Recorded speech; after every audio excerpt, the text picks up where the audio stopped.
तो hello guys, कैसे हो तुम लोग? आए हो सब बढ़िया होगे। तो अभी रिसेंटली मैं मूवी देखने गया और मूवी का नाम है demon slayer the infinity castle. Specially ये मूवी मैं आकजा के लिए देखने गया था।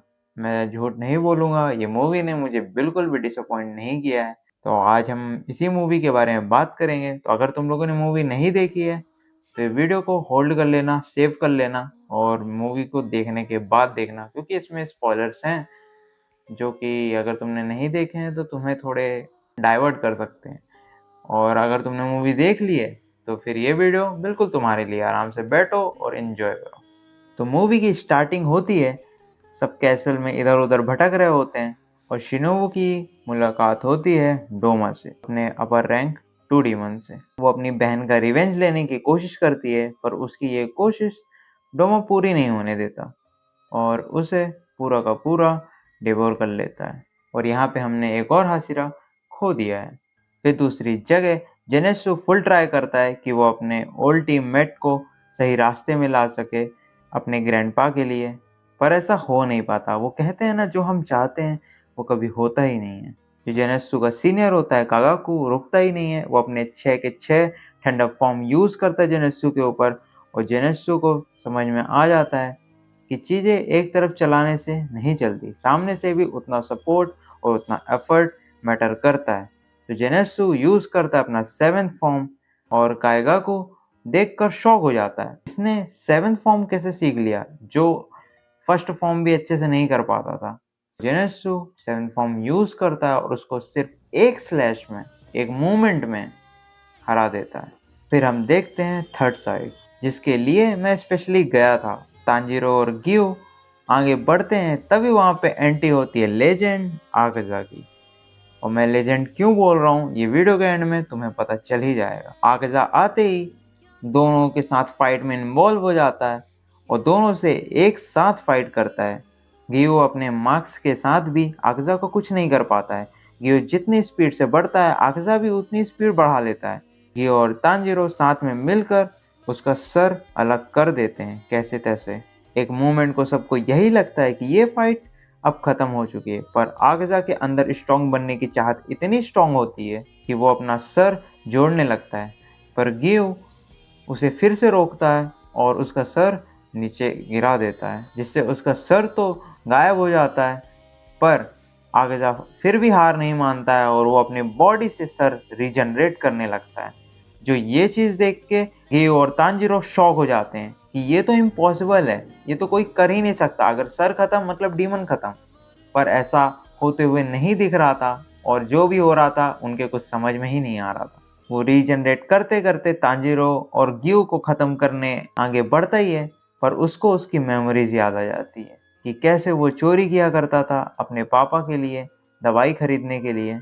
उसके पापा का पूरा ध्यान रखता था। उसे एक बार चोरी करते हुए पकड़ भी लिया था और मारते भी थे उसे जब पकड़ लेते थे, पर वो ये सब सह जाता था क्योंकि उसे पता था कि उसके पापा की हेल्थ इम्पॉर्टेंट है और वो अपने पापा का पूरा ध्यान रखना चाहता था, क्योंकि उसके पापा के अलावा उसकी दुनिया में और कोई नहीं था। पर ऐसे ही एक बार चोरी करते करते उसे पकड़ लेते हैं और बहुत मारते हैं। उसके पापा को बहुत दुख होता है इस बात से और उसके पापा ये चीज़ सहन नहीं कर पाते हैं और वो उसे छोड़कर चले जाते हैं। उनके जाने के बाद वो बिल्कुल अकेला हो जाता है और उसे लगता है कि इन्हीं लोगों की वजह से मेरे पापा मरे हैं, और वो उन लोगों पे अटैक कर देता है। अटैक करके वो सबको 7-8 लोग को मारता है वहाँ पे। तभी वहाँ पे एक डोजो के मालिक की नज़र पड़ती है उस पे और वो अपने साथ उसे ले जाते हैं। वहाँ ले जाने के बाद वो उसको बताते हैं कि तुम्हारा सिर्फ एक काम है, मेरी बेटी है, वो बीमार है, उसका ध्यान रखना है। बेटी का नाम होता है कोयुकी, जो कि काफ़ी ज़्यादा बीमार होती है। उसके चांसेस कम होते हैं सर्वाइवल के, पर वो फिर भी ध्यान रखता है। आगजा को काफ़ी एक्सपीरियंस रहता है क्योंकि उसने अपने पापा की भी केयर की थी, तो उसको पूरा आइडिया रहता है। तो आगजा उसकी केयर करने लगता है। ऐसे ही वो एक शाम को बोलता है कि क्या तुम आज शाम को फायर वर्क देखने चलोगी मेरे साथ? तो वो बोलती है, क्या आपको लगता है कि मैं इस बीमार हालत में जा पाऊँगी?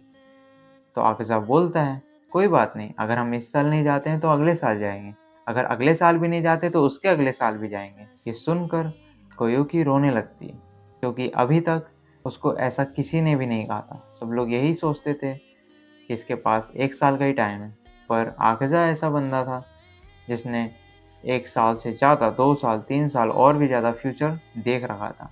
वैसा उसको बताता था, उसको एक उम्मीद दी थी और होता भी वैसे ही है कि 3 साल बाद वो धीरे-धीरे अपनी बीमारी से रिकवर करने लगती है और साथ ही साथ वो 3 साल में वो डोजो के मास्टर, जो कि उसके पापा ही होते हैं, और उन्होंने आकज़ा को काफ़ी ज़्यादा सिखा दिया होता है मार्शल आर्ट वगैरह, एंड आकज़ा को बहुत अच्छे से आने लगता है। एंड फिर वो बोलते हैं कि मैं चाहता हूँ कि तुम मेरी बेटी से शादी करो और ये डोजो भी सँभालो, और आकज़ा हाँ बोल देता है। फिर उसी रात में आकज़ा और कोयुकी दोनों जाते हैं फायरवर्क्स देखने, और कोयुकी बोलती है कि मैं चाहती हूँ कि आप मेरे हस्बैंड बनो। आकाशा बोलता है, हाँ, मैं तुम्हें हमेशा प्रोटेक्ट करूँगा और मैं इतना स्ट्रॉन्ग बनूँगा कि मैं तुम्हें हमेशा प्रोटेक्ट कर पाऊँ। फिर शादी हो जाती है और यही शादी की बात वो अपने पापा की कब्र में बताने ही जाता है।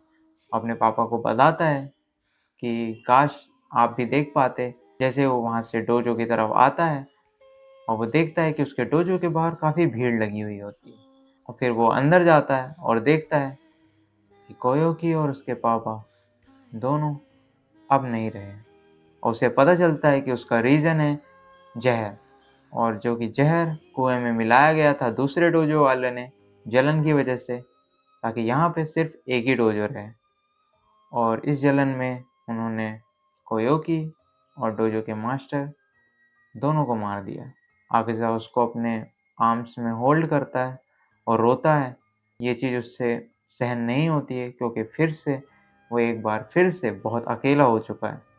आगज़ा जाता है उस डोजो में और अपने बेयर हैंड से, ना कोई वेपन्स ना कुछ, 67 लोगों को ख़त्म कर देता है। ख़त्म करके वो जा ही रहा रहता है, तभी वहाँ पे मुज़ान आ जाता है। मुज़ान बोलता है कि मुझे लगा कि मैंने यहाँ पे कोई डीमंस नहीं भेजा है, फिर भी इतना ज़्यादा तबाही कौन मचा रहा है, और मुज़ान उसे बना देता है द अपर मून रैंक 3 आकज़ा। उसको ये सब कुछ भी याद नहीं रहता है। जैसे वो डीमन बनता है उसकी सारी मेमोरीज भी मिटा देता है वो। तभी वो सब चीज़ें याद करता है और खुद पे ही अटैक करता है, खुद को डिस्ट्रॉय करने की कोशिश करता है ताकि वो वापस से रीजनरेट ना हो। पर उसके अंदर फिर से वही चाहत आती है कि मुझे स्ट्रॉन्ग बनना है, मुझे स्ट्रॉन्ग बनना है, जो कि उसने उस वक्त कोयुकी से कहा था, और बस उसके अंदर बस यही मेमोरी रहती है कि मुझे स्ट्रॉन्ग बनना है, और वो स्ट्रॉन्ग बनना बोलता ही है। तभी वहाँ पे कोयोकी आती है और बोलती है कि बस थैंक यू इतना करने के लिए, अब हो गया, आपने बहुत किया। और जैसे वो उसे देखता है वो उसे गले लगाकर रो देता है और रोते रोते बोलता है, आई एम सो सॉरी, मैं तुम्हें बचा नहीं पाया, मैं तुम्हें प्रोटेक्ट नहीं कर पाया, मैंने तुमसे प्रॉमिस भी किया था, प्लीज़ मुझे माफ़ कर दो। और कोयोकी बोलती है, कोई बात नहीं, कम से कम आपको आपकी चीज़ें तो याद आई जो आपने कहा था। और सबसे बड़ी बात तो ये है कि कोयोकी हेवन छोड़कर उसके साथ हेल जा रही है, क्योंकि आगज़ा ने 67 लोगों को मारा था, तो आगज़ा हेल में ही जाने वाला था। तो कोयोकी अपना हेवन छोड़कर, अपना स्वर्ग छोड़कर उसके साथ नर्क चली जाती है। भाई ये सीन जब मैंने देखा था तो मैं क्या फ़ील कर रहा था मैं तुम्हें नहीं बता सकता। एंड मुझे लगता था कि मैं इतनी जल्दी इमोशनल नहीं होता हूँ, पर ये सीन ने सचमुच मुझे इमोशनल कर दिया था। जैसे एरन हो गया, ओबितो हो गए, और उसके बाद मुझे ये तीसरी कहानी मिल चुकी है आगज़ा की, जो कि एक ग्रेटेस्ट स्टोरी है और इसे सालों तक याद रखा जाएगा, सदियों तक याद रखा जाएगा। पर आगज़ा के पास कोयोकी थी जो उसके लिए हेवन छोड़कर नर्क में चली गई। एटलीस्ट आगज़ा को एक हैप्पी एंडिंग तो मिली आफ्टर लाइफ में। पर जब तुम खुद को देखते हो, खुद को इमेजिन करते हो, यहाँ तक कि खुद से रिलेट करते हो, जब तुम देखते हो कि तुम्हारी कहानी में कोई हैप्पी एंडिंग है ही नहीं, ये सब कुछ जो तुमने देखा था, सोचा था, महसूस किया था, वो सिर्फ एक सपना था, और तुम्हें भी पता है कि वो सपने कभी पूरा हुआ नहीं करते। तुम वो प्यार, वो हैप्पी एंडिंग महसूस ज़रूर करना चाहते हो, भगवान से मांगते भी हो कि सिर्फ एक मोमेंट तुम भी वो महसूस करना चाहते हो, तुम भी वो हैप्पी एंडिंग देखना चाहते हो, पर डेस्टिनी को कुछ और ही मंजूर है, और वो तुम्हें भी पता है, मुझे भी पता है, सफरिंग। तो इसी के साथ वीडियो ख़त्म करते हैं, एंड वीडियो अगर अच्छी लगी हो तो लाइक एंड सब्सक्राइब करना मत भूलना। मैं मिलता हूँ तुम लोगों से नेक्स्ट वीडियो में, तब तक के लिए बाय बाय।